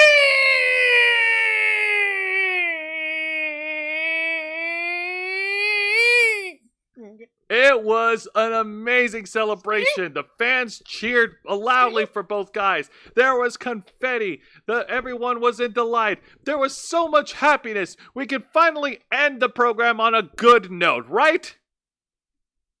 Right? Right? Oh, it's you. Oh, God, it's you two. All right. Yeah, let's talk about it. So, unfortunately, the celebration was cut short because the Young Bucks, the executive vice presidents, Matthew and Nicholas Jackson, assaulted Sting with white baseball bats and laid out Darby Allin with the BTE trigger, and all while busting him open and getting blood all over their white suits. And the fans did not like any of this at all. And then after the beatdown, they cut a promo backstage, and honestly, I can't make out heads or tails what they were trying to say because they don't know how to talk in front of a camera. Oh, these two? The Young Bucks. Oh, yep. yeah, no, they were trying to say something along the lines of, oh, we had to exercise our decision. This is what they made us do this. They made us do this. Why would they make us do this? Look at this. They ruined our Look suits. how awkward they look. They look like they were lost. They have no idea what the hell to say. They don't know what's. They are like what? How many more times do we have to say it? These guys don't know how to do their job. Any job. They don't know how to wrestle. They don't know how to talk. Jesus, man. Oh, I'm sorry. They renamed the BTE trigger to the EVP trigger. Get it? Because, EVP, Executive Vice President. No. Yeah, no. No. Sorry. Great main event. Great celebration. I'm not a fan of the post-match angle. That was just depressing. I'm not even going to dignify it with a fucking God, man. That's two shows that ended on a bad note. Fuck, man. I mean, Mellows, that was cool because it's to build something up. But this was just freaking... It's depressing. It's deflating. Ugh. And it's so stupid. Whatever, man. All right, you know what? Enough about AEW Dynamite. Let's go ahead and let's talk about some total non-stop action. Yay! TNA Impact. Hopefully this will be infinitely better. Oh, it better be because the Impact tapings this time they take place over in Orlando, Florida. Yay! Which is, just not too far away from Winter Park, I mean, the knocking on the door of the WWE Performance Center, just saying. It's next door. It's okay, no big deal. All right, so TNA Impact opens up with a one-on-one encounter as the reigning TNA X Division champion Chris Sabin goes one-on-one against one half of the Good Hands, John Skyler. I forgot that the Good Hands had names. I forgot that. It's okay, so did I. And, I'm going to say this right now. For the team as low bar as the Good Hands, this match was far more competitive than it needed to be. This should have been a quick victory for Chris Sabin. I had no idea why this went on as long as it did, but it went on past 10 minutes. It was competitive. It was great. I'm just for these guys who were in the undercard, I didn't think it need to go that long. You get what I mean? I get it, I suppose I understand, but it's still, this is how you get the show started. You gotta warm up the crowd. No, I completely understand. And warm up the crowd they did. Of course, Jason Hotch providing some support for John Skyler with the taking advantage of the rules, making it a 2-on-1 disadvantage against the champion. Chris Sabin, of course, was able to rally back and was able to fight against the odds, eventually hitting John Skyler with the cradle shock to pin and win. Your winner, Chris Sabin. And surprisingly, there was no post-match beatdown. Jason Hotch didn't go in to do shit. He just took it okay, I lost. Yeah. Who knew, right? Really? Nothing? No, they just took it? No post-match ambushes, no post-match gang beatdowns. Wow. That was so weird. Yeah, Vicente was over here in the chat, and Nikki Bella was as well earlier when we were talking about Tony Khan. Tony Khan's a clown. Funny how his hair went from straight to curly. Yeah, go figure. Uh-huh. And Sting's sons, oh yeah, they were ringside, by the way. Oh, no. Sting's sons are so swolled up, they look like they could beat the shit out of the Bucks in less than 5 minutes. Less than 2. I would pay to see that. I would pay money to see that too. Vicente, as a guy who said he was in the crowd for Ravens team with Tommy Dreamer, Shock returned to ECW to beat the Dudleys. Big Bill had to be thrilled having his own ECW moment going through a table. That's right. And, before we go any further, and I wish I had a screenshot of this, but I think there's something that we do need to bring up because this recent news may impact the content of TNA wrestling for better or worse. Now, it was reported earlier. I believe it was earlier today or yesterday, from Anthem. It was yesterday, actually. It was yesterday's news that Anthem Sports, the company, the promotion that runs TNA Wrestling, has terminated the contract of TNA's Vice President Scott D'Amore. I thought he was president. President. Yeah, TNA's president Scott D'Amore. He is no longer with TNA Wrestling. He's no longer with Anthem Sports. What? According to the sources from Fightful and PW Insider, it was not a personal decision. It was no animosity between the two sides. Is that apparently Anthem Sports wants to be a little bit more active with TNA Wrestling. And so, in order to do so, what they did is that Scott D'Amore was replaced by another executive. Yeah, Anthony Sikudo or something. Hang on. Yeah. Ciccone, Ciccione, or something like that. Anthony Ciccione, yeah, exactly. He's one of the. Let me see if there's a headshot of him because they're showing that there's a headshot. Where is this guy? Okay, this is the guy. Cool. Give me a second. Let me see if I can make a bigger image of him. Anthony Ciccione, that's right. He is the president and head of entertainment for Anthem Sports. And that's this gentleman. That's okay. So it was Sure. It was strictly a business decision, according to PW Insider and according to Fightful. And again, Anthem Sports wants to be more involved with TNA Wrestling, but Scott D'Amore is still on there. I think they haven't updated their website, but you'd think that. Getting back to the point. Yeah, please get to the point because I'm point. frustrated because this is frustrating. Scott D'Amore has been with the whole promotion since its inception, over 20 years. And this news of his termination did not sit well with anyone from the locker room. No, it didn't. Like the folks, the wrestlers over in TNA, they are not happy to see that this guy who basically saved TNA wrestling during the pandemic period and kept it going in the way that it did, he's gone. He's out the door. And apparently he didn't even try to put up a fight. Yeah, no, definitely. And yeah, while this may not be personal and there's no animosity, this will definitely, and I don't care what people say, this is definitely going to affect the overall like televised content of TNA wrestling. Like, it'll be interesting to see how the content reacts or shifts over the course of several weeks from now. Well, here's hoping that it doesn't make too much of a sharp fucking too much of a sharp impact on it, because truthfully, I'd really hate to see the locker room, the wrestlers go sour on account of this.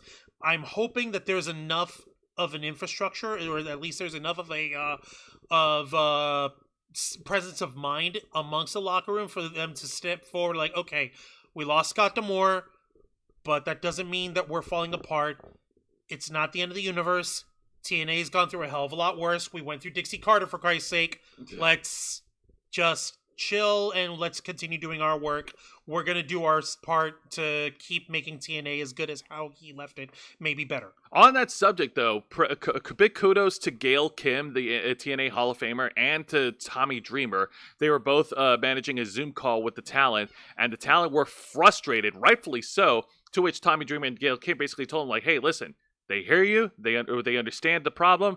If any of you guys if you guys feel sour about Scott D'Amore being fired, just let us know. We'll bring it up to Anthem, and Anthem will release them from their contracts. To which none of them Okay, so wow, that wasn't a freaking that wasn't a pep talk. That was an ultimatum. Don't you recognize corporate speak when you hear it as a? Yeah. Holy shit. No, that's them saying like, okay, if you're that hard up about it, let us know and we'll let you go. No, it's not that big of a problem. Okay, then move along, monkeys. Yeah. Sorry, Zay, that didn't sound as confidence building as it might have been intended to come off. Yeah, I know. I'm sorry, I'm too cynical about corporate America. I know. And now that you've actually, now that you smartened me up on it, oh man, I don't know. I Gail Kim and Tommy Dreamer had to play the good bad guys here. Unfortunately, yes. Ugh. Damn it. Fuck indeed. Oh man, all right. Interesting. Disappointed that as hell losing Scott D'Amore. Moose likes him tons. I hope the new boss doesn't fuck up TNA.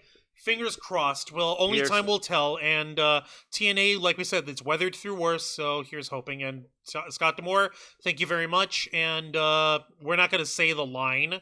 Because that's too fucking insulting. No, we're not. No, happy trails and thanks for all the fish. There we go. All right. Now let's get to the exciting match of the night, and it is a tag match, playa. Holla holla. That's right. The TNA Knockouts take the stage next as the reigning TNA Knockouts World Champion Jordynne Grace and the returning WWE superstar Naomi Trinity goes up against the team of the quintessential diva Giselle Shaw and her enforcer Savannah Evans. You know what would actually be funny? What? Okay, SmackDown is live, right? Yes. Every Friday night? Yes. Okay, it'd be actually hilarious if they make a reference to it tomorrow night on SmackDown. Like, hey, Naomi, you're really busting your butt over here. You were in a tag match just last night with the TNA Knockouts champion Jordynne Grace on your team. Are you all right?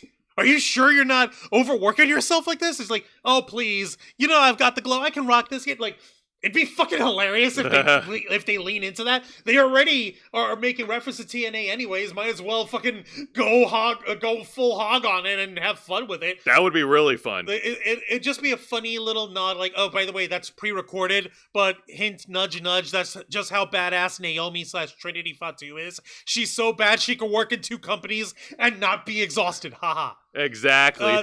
That's just a little funny gag, but that's no, it's all good. It's all good. Tell us about the match. How did Giselle Shaw and Savannah Evans? All right, I get into it. So, yeah, no, Giselle. So Jordynne Grace and Trinity, they have amazing tag chemistry. They went straight to work and taking down the big enforcer Savannah Evans. She was absorbing a lot of the punishment from the baby faces. And then Jordynne Grace and Savannah Evans squared off one-on-one for a while. And then their manager, or rather their makeup artist, or whatever you want to call him, Jai Vidal, manslave or something, provided some distraction. They're Luther. They're Luther. Oh God. No, they're Butler. Exactly. They're man whore. There we go. He is their man whore. Jai Vidal is their man whore. Thank you very much. Okay then. So getting back to it, he provided distraction, which turned things around for the heels. So for the rest of the match, Savannah Evans and Giselle Shaw kept Jordynne Grace away from Trinity, laying out a lot of punishment onto the Juggernaut. Oh God, it came out of my mouth. Ha! Damn it. Jordynne Grace was able to fire back, and she was able to get a hot tag on Trinity, and Trinity was definitely feeling the glow and attacked both Giselle Shaw and Savannah Evans, hitting all of her cool spots, and she did a little bit of rump shaking in the middle of the ring just to taunt Savannah Evans, so that was funny. Booty popping. All right. I know, that was so fun. I mean, I can't help it. All right, I'm actually taking a look at the chat, Vicente. Yeah, you're right. How shocking. No one in TNA wanted to be fired over this. I know Tommy Dreamer and Gail Kim had to hate saying this shit. Yeah, they had to basically they had to put on their big boy belts, and they had to come down like, listen, we get it, but you guys, we got shit to do. So either step up or step off. Hey man, even the people that you like in the business, they have to harden the line between boss and friend and make tough calls.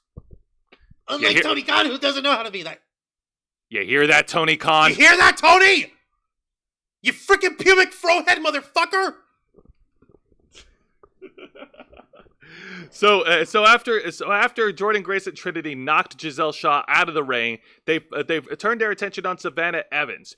Jordan Grace hit her finishing move, and then Trinity was able to close the deal by locking in her submission hold to Starstruck to force Savannah Evans to tap out. Your winners by submission, the team of the TNA Knockouts World Champion Jordan Grace and the WWE Superstar Naomi. Trinity! God dang it. Okay. Like, I really do want, like, I want to see if these guys are going to keep creaking in with the reference in TNA. Since they already did that, I would really like that. It'd be awesome. It'd be nice, but I'm not counting on it. That being said, it'd be funny, and the match sounded like it was excellent. Well done. Excellent talent. The knockouts always knock it out of the park. You know what? I think Triple H would agree when I say this. Like, if it's good for business, and depending on what's happening in WWE, they may do business once again with TNA Impact. And also, bigger kudos to Triple H for he didn't directly reference it, but he pretty much called the term the Forbidden Door stupid. No, Yeah. Yeah, because fuck it. Why do you think I mock it all the time with that bullshit? You think I do it just for fun? I mean, half of it, yeah. Half of it, yeah. All right, next match. Come on. All right, next we get the exciting segment, and it is from... Wait, I thought that was the exciting segment. No, that was... exciting segment. Segment, yes. We get an exciting promo segment from... Whoa. I sent you the screenshot. No, you didn't. Yeah, I did. Hang on. Yep, right there. There it is. What the hell? Yep, this segment comes from the former ECW World Champion, the War Machine, Rhino. More like Hippo, but that's just me. Hey! What? I'm a fan of Rhino. So am I, but I'm not gonna keep looking at these legends of yesteryear with rose-tinted glasses. I gotta be realistic. Rhinos, yes, but looking like a hippo. It's okay. Okay, but you could be realistic and have tact. Come on, man. Why? All right, keep going. All right, so exactly. Rhino cut a very intense promo challenging Crazy Steve for the TNA Digital Media Championship, and his promo is to the point. It was bold. He's looking to put some hurt in Crazy Steve for what he did to his friend Tommy Dreamer. Oh damn! Damn, indeed. What did he do to Tommy? He did he make him play bad boss at the Zoom call? Is that his fault? Is that Crazy Steve's fault? Is he the reason why Tommy Dreamer had to be the bad cop? Well, Crazy Steve beat Tommy Dreamer for the Digital Media Championship, and he busted him open at Hard to Kill. Okay, so I could blame the blood loss to why Tommy Dreamer had to be mean on that call. But Tommy Dreamer's been losing blood since the mid-90s. I doubt that this would make that much of a difference to his cognizance anymore. Right? Oh my goodness. But that being said, Rhino has made it clear he's going after Crazy Steve. Yay, okay. A good segment. And of course, a hardcore legend like Rhino showing how it's done when you got a promo. Okay. Mm-hmm. Okay, no notes. Hells yeah. And now we're going to get to the match of the night, and this is a pretty quick squash. It's so quick, I only have one picture to show you that pretty much tells it all.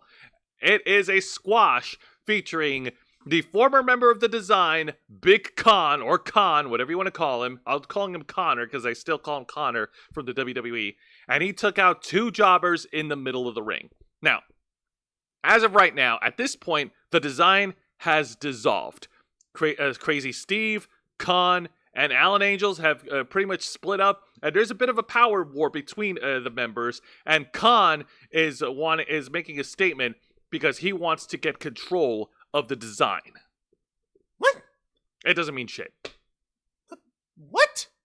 So he's gonna make an example of these two poor jobbers? Oh shit! I love Rhino, but still, LOL at Matt Taven on calling him the hobbled hippo. Ah! Oh man! Okay, you know what? I take back what I said. That's worse. Yeah! You apologize to me! You apologize to me right now! Juan, I apologize. Thank you. There, we're good. See? All right. And thankfully, there were no bad segments on Impact tonight. All the other segments actually hit the mark, so we're good on that. All right, right on. Hells yeah. And now we get to the main event. It is a one-on-one encounter clash featuring Alex Shelley, one half the Motor City Machine Guns, going one-on-one against Eddie Edwards, representing their new faction called The System. What? The System comprises of Eddie Edwards, Moose, Brian, and the most professional wrestler, Brian Myers, and Alicia Edwards. Right, I remember now. Now that you mention it, right, that's the name of them. Okay, I forgot. Okay, go ahead. Yeah, no. Unfortunately, that name is so dull; it's not enough to shock the system. Anyway, so getting back to the main event. So this was actually a stellar main event. The fans of Orlando loved it. Alex Shelley was able to hold his own early against Eddie Edwards. Alicia Edwards, Eddie's wife, provided some interference at ringside with the referee's back turned because she's a bitch. She was a giant bitch. She is a giant bitch indeed. And I kid you not, while Eddie Edwards was dealing the punishment on Alex Shelley, at one point, actually no, this will come up again, but at one point Alex Shelley was getting fired up and it looks like he was trying to hulk up, brother. Oh yeah, he was hulking up a lot during all that. Ha! Yeah, he was hulking up a lot, and he was firing back against Eddie Edwards, hitting a series of super kicks and hitting some, and showing off more of his technical prowess. Only able to get a 2 count. Alicia Edwards tried to interfere again, allowing Eddie Edwards to sweep the rug from under Alex Shelley. He hits Alex Shelley with the Boston Knee Party. Alex Shelley kicks out after 1, and I can't say Hulk up again, but what does the Ultimate Warrior do? Like he's getting out of control. He's getting unstable. What is it? Let's just call it hulking up. I don't think we fine, he's hulking up. I don't think we want to invoke Warrior. Okay, fine. Let's not invoke Warrior. So Alex Shelley hulks up again, hits Eddie Edwards with the shell shock, or tries to hit him with the shell shock. Eddie Edwards was able to reverse it. Alex Shelley was able to reverse it into a roll up and was able to get the pin and the win. Your winner, Alex Shelley. All right. So yeah, Motor City is standing strong over here. Except, actually, no, it was because what's his face? Because finally we get a show that ends on a good note, right? Not this again,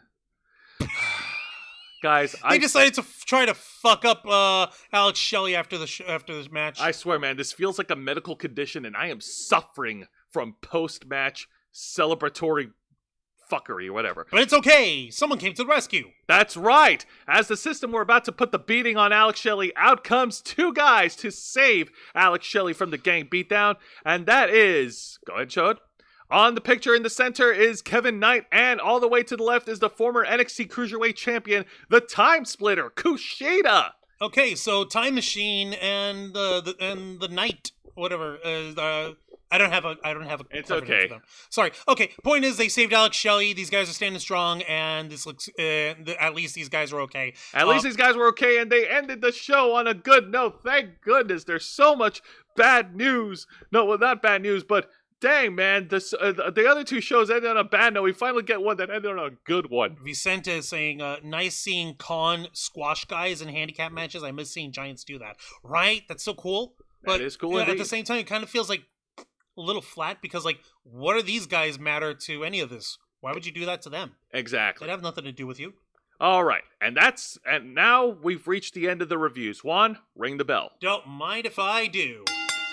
All right, so this week's TNA Wrestling, of course, it's a weird seeing Trinity on screen, but at the same time, considering these are pre-recorded ahead of time, it's not surprising.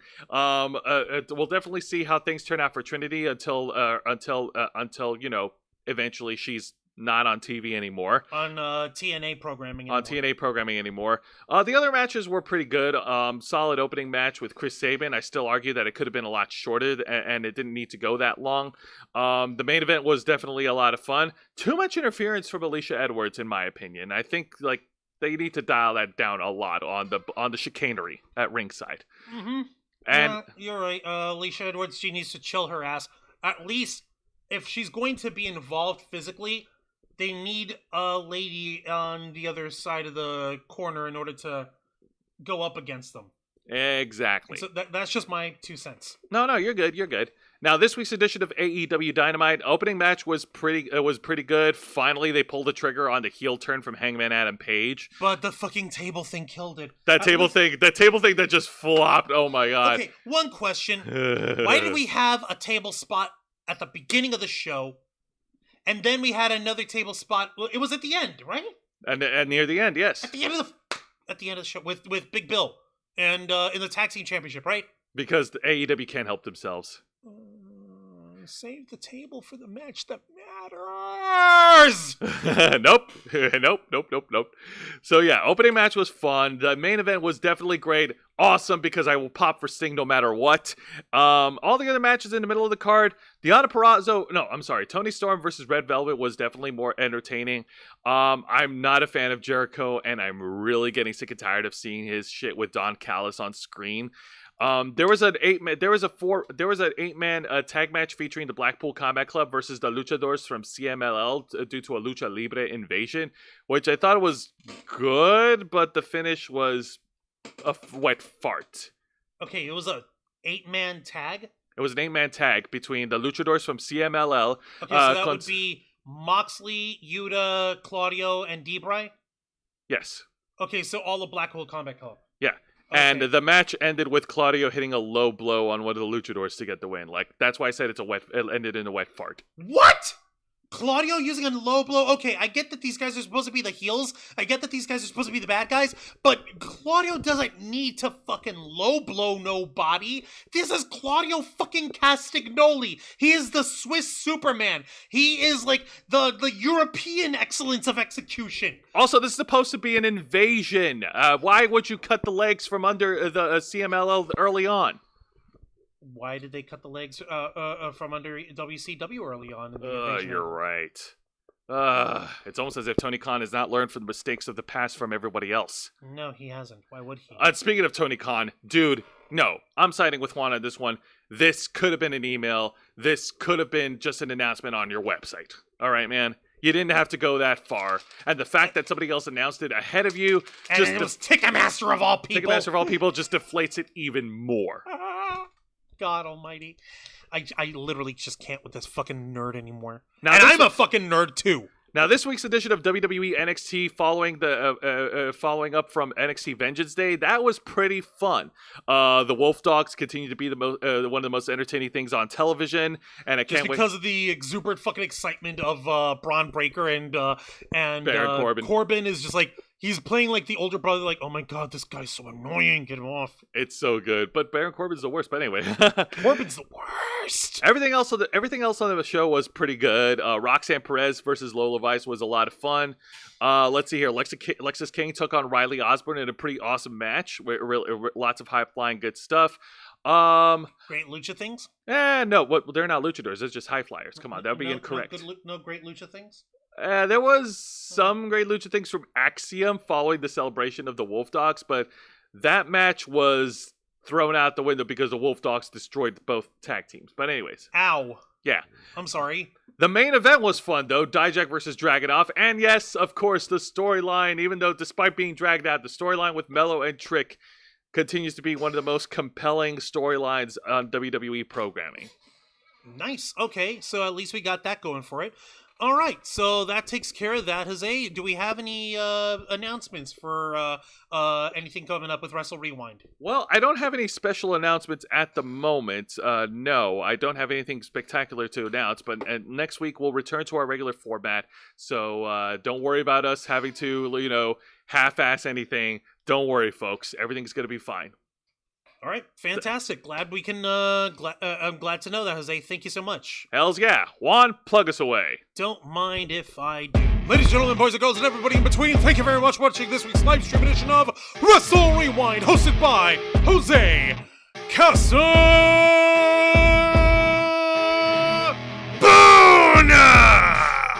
as he reviews for you the best of the worst of three of the most exciting professional wrestling programs in North America today: WWE's NXT, All Elite Wrestling's AEW Dynamite, and TNA Impact. Step into the ring every Thursday night at 10 p.m. Eastern Time, simulcasting on YouTube and Kick. Hit the subscribe and the follow button, ring the notification bell to stay up to date on all of our content. Become an Interflocker by hitting the join button, and until next time, continue to follow us on Facebook.com/TheRavensFlock, Twitter.com/RavensFlock13, Instagram.com/TheRavensFlockOnline, Kick.com/TheRavensFlock, and of course, remember to hit the subscribe button and ring that tiny little notification bell right here on our flagship platform, YouTube.com/TheRavensFlock, humble home of the Black Files.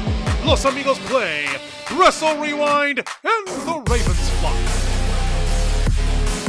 Thank you very much for tuning in to another exciting live edition of Wrestle Rewind. For Mr. Juan Rouse, I'm Jose Casabona, and this is Wrestling.